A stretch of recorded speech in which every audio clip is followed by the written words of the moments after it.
Hello friends, எல்லாரும் எப்படி இருக்கீங்க? கண்டிப்பா நல்லா இருப்பீங்க நம்புறேன். இதில நம்ம வந்து ஜெஃப்ரியோட கேப்டன் பிளான் பி பத்தி பேசலாம். அதில ஒரு கேப்டனும் ஆயிட்டாரு. நம்ம அத பத்தி தான் டீட்டெயிலா பேசப் போறோம். அதுக்கு முன்னாடி நம்ம சேனலுக்கு ஃபர்ஸ்ட் டைம் வரவங்க சப்ஸ்கிரைப் பண்ணிக்கோங்க. உங்களுக்கு வீடியோஸ் பிடிச்சிருந்தா ஷேர் பண்ணுங்க. உங்களுக்கு வீடியோஸ் பிடிச்சிருந்தா லைக்கும் பண்ணுங்க. ஷார்ட்ஸ் பிடிச்சிருந்தாலும் லைக் பண்ணுங்க. ஓகேங்களா? ஜெஃப்ரியோட பிளான் பி என்ன அப்படின்னு ஆக்சுவலி இப்போ பிளான் ஏ என்ன? இப்போ நம்ம கன்டென்ட்குள்ள போலாம். பிளான் ஏ அப்படின்னா என்ன? அப்படின்ற பட்சத்தில நம்ம நேத்தே அத பத்தி பேசியிருப்போம். ஜெஃப்ரி கிளவர் கேம் அப்படிங்கிற ஒரு வீடியோ போட்டிருப்போம். அதாவது அவர் வந்து ஜெஃப்ரி வந்து சாச்சனாக்கு விட்டுக் குடுக்க போறதா ஜாக்லின் கிட்ட சொல்லியிருப்பாரு. இத ஜாக்லின் வந்து சௌந்தர்யா கிட்டயும், ரயான் கிட்டயும் பேசுவாங்க. பிளஸ் நான் சொன்னத வந்து அவர்கிட்ட கேட்க வேணாம்னு ப்ராமிஸும் வாங்குவாங்க. சௌந்தர்யா கிட்டயும், ரயான் கிட்டயும். ரயான் ப்ராமிஸ் பண்ண மாட்டாரு. நான் பண்ண மாட்டேன் அப்படின்னு சொல்ருவாரு. சௌந்தர்யா ப்ராமிஸ் பண்ணுவாங்க. ஆனா அதுக்கப்புறம் நேத்து எபிசோட்ல பார்த்தீங்கன்னா, யார் யாரெல்லாம் ஃப்ரெண்டா இருக்காங்க, இனிமையா இருக்காங்கன்னும்போது சௌந்தர்யா இத மைண்ட்ல வச்சு தான் ஜெஃப்ரியும் சாச்சனாவும் கொஞ்சம் க்ளோஸா இருக்காங்க போல அப்படிங்கிற மாரி ஒரு டாக் போயிருக்கும். அதுக்கப்புறம் நைட்டு போய் வந்து பேசியிருப்பாங்க போல இருக்கு ஜெஃப்ரி கிட்ட.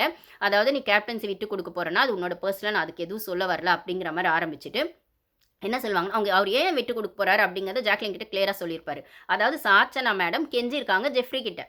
அதாவது எப்படி கெஞ்சிருக்காங்க அப்படின்னா, "ஒண்ணு எனக்கு என்எஃப்பியாச்சும் குடு, இல்ல கேப்டன்சியாச்சும் விட்டுக் குடு டாஸ்க்ல" அப்படின்னு கேட்டிருக்காங்க. இது என்ன வேல?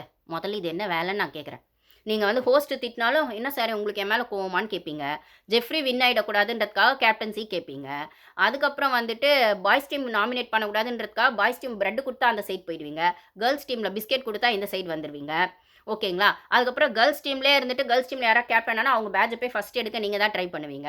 அதுக்கப்புறம் தீபக் பேட்ஜ எடுக்க உங்களுக்கு இஷ்டம் இருக்கு, இல்லங்கிறது உங்களோட ஒப்பீனியன மட்டும் அவங்க வைப்பீங்க. மத்தவங்களத கன்சிடர் பண்ண மாட்டீங்க.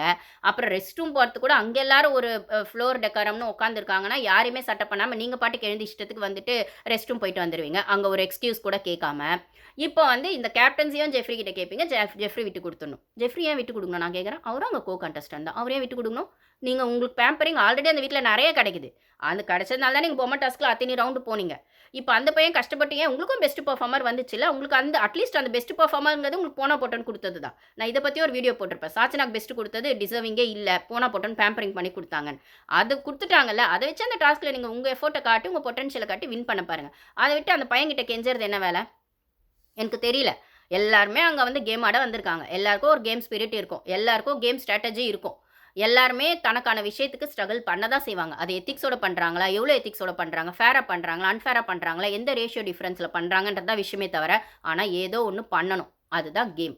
அப்ப நீங்க ஒண்ணுமே பண்ணாம வந்துட்டு பேம்பரிங் பண்றதுனாலயே நீங்க முன்னாடி வந்துருவீங்க. கெஞ்சறதுனாலே முன்னாடி வந்துருவீங்க. இன்னைக்கு கெஞ்சிட்டு அந்த பையன் ஏதோ விட்டு குடுத்துறான்னே வச்சுக்கோங்க.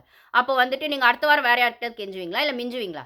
ஒண்ணு கெஞ்சுவீங்க, இல்ல மிஞ்சுவீங்க. உங்க வேலை ஆகணும்னா. அப்படிதான் நீங்க உங்களோட ஆட்டிட்யூட் இருக்கு. அப்ப நீங்க ஃபேரா கேம் ஆட வரலையா? நான் கேட்கிறேன். சரி ஓகே. இது ஒரு பக்கம் இருக்கட்டும். இப்படி கேட்டதுனால அந்த பையன் வந்து அவ கேட்டா, கேப்டன்சி எப்படி இருந்தாலும் என்எஃப்பி வந்து என்னால குடுக்க முடியாது. அது குடுக்கவும் முடியாது ரூல்ஸ் பிரகாரம். அதனால நான் குடுக்க முடியாது. கேப்டன்சி வேணா விட்டு குடுத்துறேன்னு சொல்றதுனால தான் ஜாக்லின் கிட்ட இந்த டாபிக் வருது. இத போய் சௌந்தர்யா உட்காந்து பேசுறாங்க.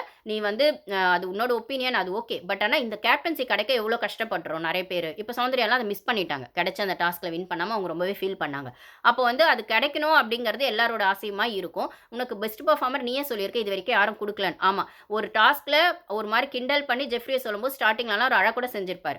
அந்த ரேட்டிங் பொசிஷன்லாம் நிக்கும்போது உங்களுக்கு ஞாபகம் இருக்கும்னு நெனைக்கிறேன். ஸோ அப்படிலாம் வந்து ஒரு ஸ்டாண்ட் எடுக்கணும்னு இந்த ஷோக்கு வர்ற பட்சத்தில, இன்னைக்கு பெஸ்ட் பெர்ஃபார்மர்ன்னு கிடைச்சது ஒரு பெரிய விஷயம்னா, அத யூட்டிலைஸ் தான் என்ன கேட்டா பண்ணிக்கணும். நானுமே நேத்து வீடியோல ஜெஃப்ரி அத விட்டுக் குடுக்கறது சரியில்ல. பட் ஆனா அது அவர் இஷ்டம் அப்படிங்கிற மாரி சொல்லியிருப்பேன். அதுக்குள்ள பாலிடிக்ஸ் கூட இருக்கலாம் அப்படின்னு. பாலிடிக்ஸ் இருக்கான்னு இவரோட பாலிடிக்ஸ் இருக்கான்றத விட சாச்சனாவோட பாலிடிக்ஸ் இருக்குன்னு நம்மளுக்கு இப்ப புரியுது.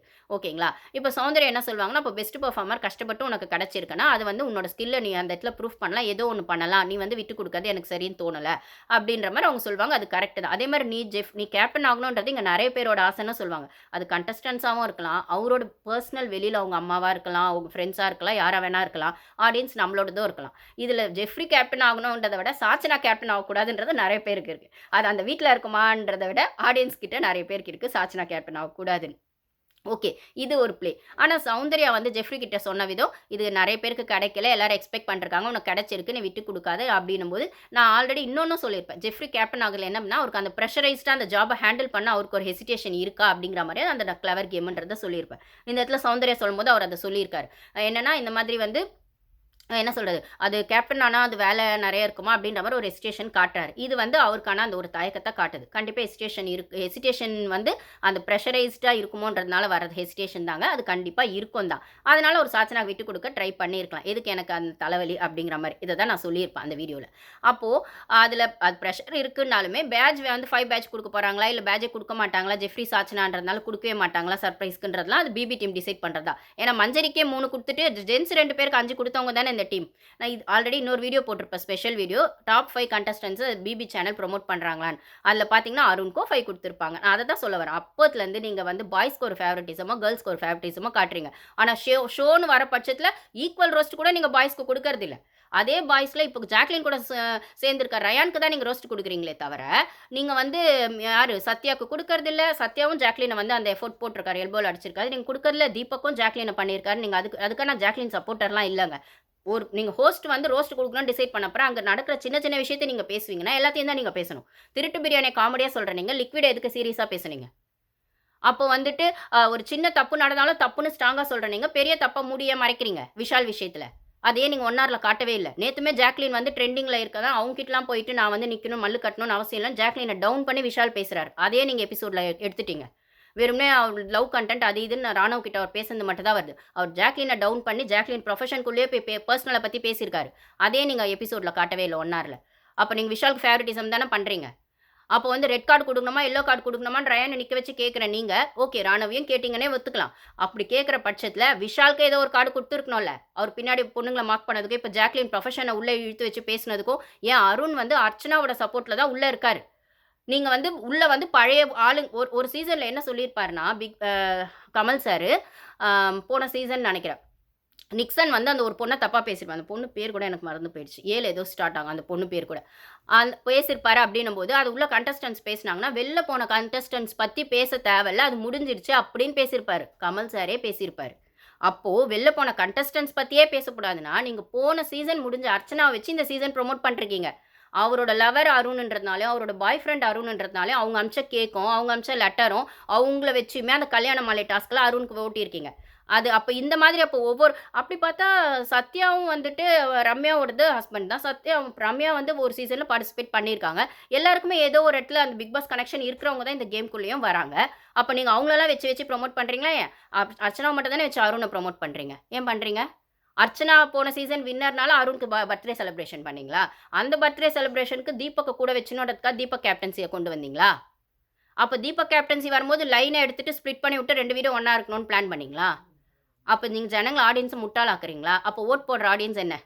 முட்டாளா? அப்போ நீங்க அர்ச்சனா ஃபுல் ஏதோ ஒரு இடத்துல 2 இடத்துல கியூட் மூமெண்ட்ஸ்க்காக ஓகே. நீங்க அதே ஸ்ட்ராட்டஜியா வந்து சேனலே ப்ளே பண்ணிட்டு அர்ச்சனா உள்ள வச்சு ஓட்டிட்டு இருக்காங்க. அப்போ வந்து இந்த இடத்துல என்ன சொல்றது அப்டின்னா, இப்போ வந்து ஸோ, நீங்க உங்களுக்கு புடிச்ச கண்டஸ்டன்ட்ஸ்க்கு ஒரு ஃபேவரட்டிசமோ, உங்களுக்கு வந்து எந்த கண்டஸ்டன்ட்ஸ் உள்ள இருக்கணும்னு நெனைக்கிறீங்களோ, அவங்களுக்கு ஏத்த மாரி பார்ஷியாலிட்டியும் ஒரு கேம கொண்டு போறீங்க. ஹோஸ்ட்டையும் அத தான் பண்ண வைக்கிறீங்க. நாங்களும் வீக்கெண்ட்லயும் சரி, வீக் டேஸ்லயும் சரி, அந்த 1 ஹார் ஷோல என்ன காட்டுறீங்களோ அதான் பார்க்குறோம். நீங்க என்ன காட்டணும்னு நெனைக்கிறீங்களோ, அத தான் நாங்களும் பார்க்குறோம். ஓகேங்களா? இது சேனலே பண்ற பார்ஷியாலிட்டி. இதுல ஒண்ணுமே சொல்றதுக்கு இல்ல. 1 இதுல இப்ப இந்த பேட்ஜ் விஷயம்னு வரும்போது, ஜெஃப்ரி வந்து இப்போ ஓகே சௌந்தர்யா சொன்ன அட்வைஸ கேட்டுக்கிட்டு ரயன் கிட்ட சொல்றாரு. நான் வந்து இப்போ ஓரளவுக்கு இப்போ கிளாரிட்டியோட இருக்கேன். அப்படிங்கிற மாரி ரயன் கிட்ட சொல்றாரு.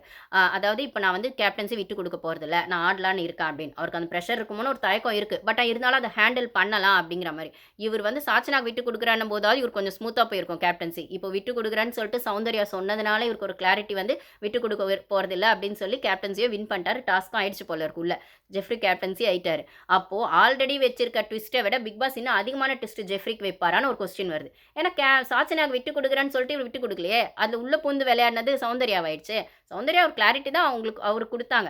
பட் ஆனா டீமோட ஒரு செல்ல பொண்ணா வந்துட்டு, இல்ல ஹோஸ்ட்டோட செல்ல பொண்ணா சாச்சனா இருக்கிற பட்சத்தில, "நீ சாச்சனாவ விட்டு குடுக்காம எப்படி நீ பண்ண?" அப்படிங்கிறதுக்காகவே ஜெஃப்ரிய வச்சு செய்வாங்களோ கேப்டன்ஷிப்ல அப்படிங்கிறது இருக்கு.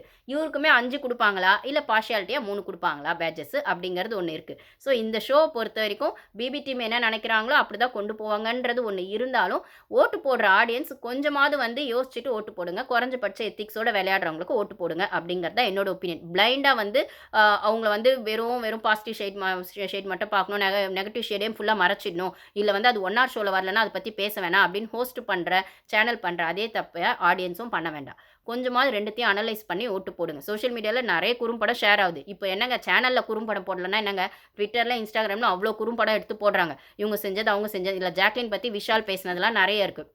அதுக்கப்புறம் அந்த திருட்டு பிரியாணி அதையும் யாரையாச்சும் எடுத்து போட்டிருப்பாங்க. இப்பயுமே ஜாக்லின் பத்தி உள்ள வேற ஏதோ பேசியிருக்காங்க போல இருக்கு. நேத்துக்கு அப்புறம் ஏன்னா ஜாக்லின் ஃபர்ஸ்ட்டு சேவ் ஆயிட்டது நெறைய பேருக்கு புடிக்கல. அந்த வீட்ல பாய்சன்னு ஒரு சிலர்லாம் சுத்திட்டு இருக்காங்கல்ல. இப்ப அன்ஷிதாவும் அந்த குரூப்ல சேர்ந்துட்டாங்க. நான் ஆல்ரெடி சொல்லியிருப்பேன். நான் யாரையும் அவ்வளோ சீக்கிரம் பாய்சன்னு சொல்ல மாட்டேன். ஆனா இப்ப எனக்கு ஸ்பெசிஃபிக்கா அதுல தெரியறது கிளாரிட்டியா தெரியுது. அது கிளாரிட்டியா தெரியாத வரைக்கும் ஓகே. ஏனோ தானோ நம்ம சொல்லக்கூடாதுன்னு. இப்ப ரொம்ப கிளியர் கட்டா தெரியுது. ஆனந்தி, அன்ஷிதா, விஷால். சாச்சனா வந்து டாக்ஸிக். அவங்க பாய்சன்னு சொல்ல முடியாது. அத பாய்சன்னு சொல்றத விட என்ன சொல்றது? ஒரு படி மேல டாக்ஸிக். அவங்களுக்கு எப்படி வேணுமோ அப்படி மாத்திக்குவாங்க.